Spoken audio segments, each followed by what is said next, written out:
Hi friends, কেমন আছো সবাই? আশা করি ভালো আছো। তোমাদের আশীর্বাদে আমিও খুব ভালো আছি। তো চলো তোমাদের সাথে একটা জিনিস শেয়ার করব, তাই একটু ছোট্ট করে ভিডিও নিয়ে চলে এলাম। তো দেখো, আমি আজকে মেহেন্দি পরেছি। তো মেহেন্দির ডিজাইনটা তোমাদের কেমন লাগছে বন্ধুরা?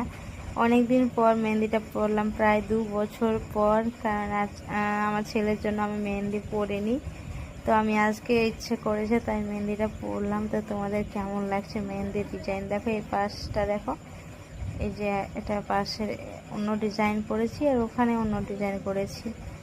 তো অনেক দিন থেকে করিনি তাই খুব একটা ভালো হয়নি, হালকা পাতলা করে মানে ডিজাইনটা করেছি, অতটাও মানে কঠিন না। তো অনেক লেট হয়েছে করতে, অনেক দিন পর করলাম, অনেক দেরি লেগে গেছিলো। তো তোমাদের কেমন লাগছে অবশ্যই একটু জানিয়ে বন্ধুরা। Tata, bye bye, love you Facebook, love you Facebook family.